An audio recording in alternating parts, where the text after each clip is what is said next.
Willie D Live. What's up, family?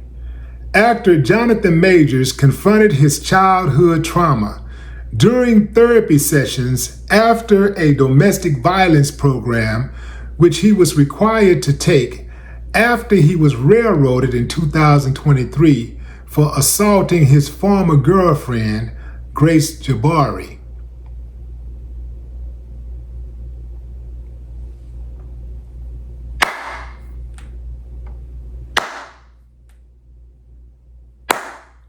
I ain't got no problem with that.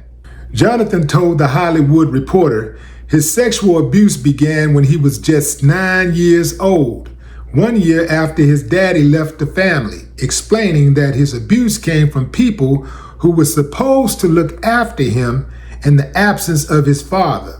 Jonathan admitted he was effed up about it all and only recently opened up to his mother about the abuse, who gave him an emotional apology.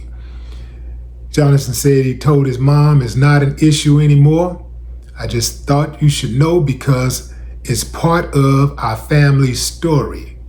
And maybe we can all learn and grow from this. This struck a nerve because I was just having a conversation this week with family members about a couple of predators in my family. Hey, man, I'm talking about I had no idea about some of the stuff that was going on and what these monsters did. They're dead now, lucky for them. In any event, there's a lot of people that's watching me right now that have been violated. I'm here to tell you, you have nothing to be ashamed of. The uncivilized mutt who violated you is the one who should be ashamed. The uncivilized mutt who violated you is the one that needs to be brought to heel, that should have had their life wrecked.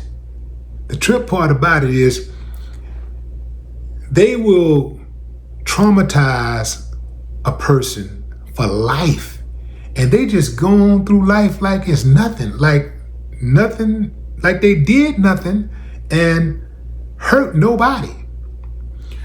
The trip part about it is a lot of these guys who do this type of stuff, guys and girls, because Jonathan said it was not only a male who violated him, but also a female who violated him. So do not underestimate these female predators.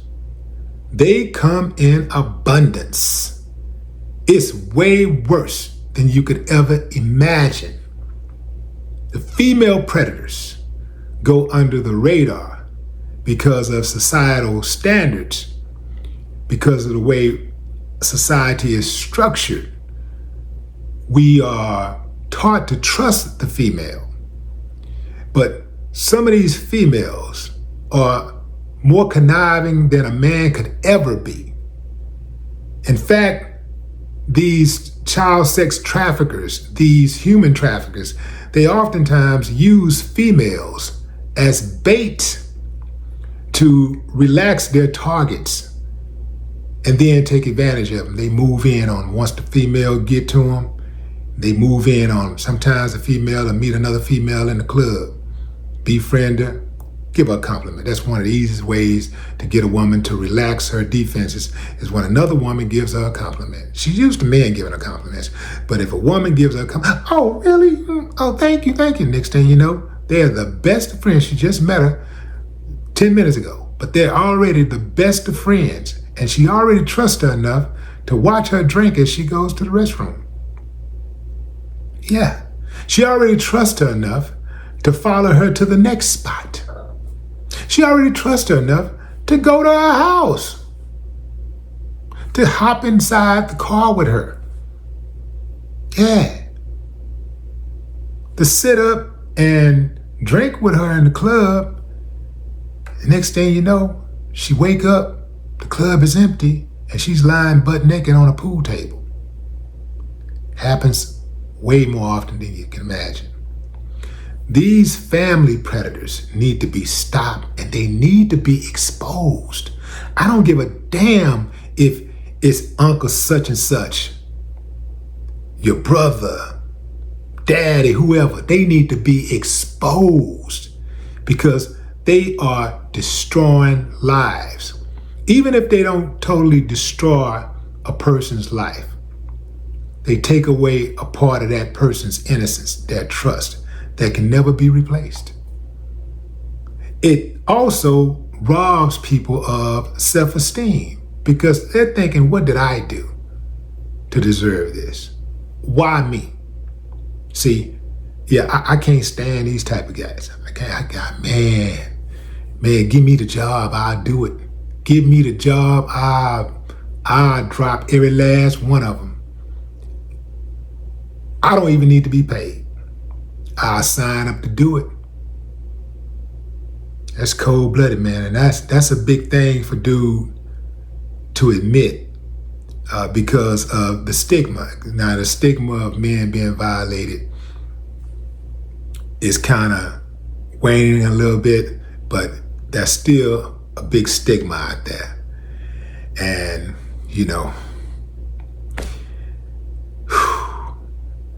that's cold-blooded, man. That's cold-blooded to do a child like that. That's cold-blooded to do anybody like that. But to do a 9-year-old child like that, this is why fathers in the house is so important. Jonathan said that happened after his dad left the house. That means that the predators were already in position. They sitting back hoping and praying that the relationship didn't work out, so they could have easy access to him, so that they could get at him and there would not be any resistance. If there was, the resistance would be the type of resistance that they could handle. But see, daddy found out his son, somebody did something. Well, you know how far that can go. Fathers are important, man. Don't ever think you got your kid and that's all you need. Nah, man, you can't watch those kids 24/7 either. And even if you could, it's good to have that threat. Daddy don't have to be active. Daddy just has to be present. That presence alone is enough to deter most enemies, foreign and domestic.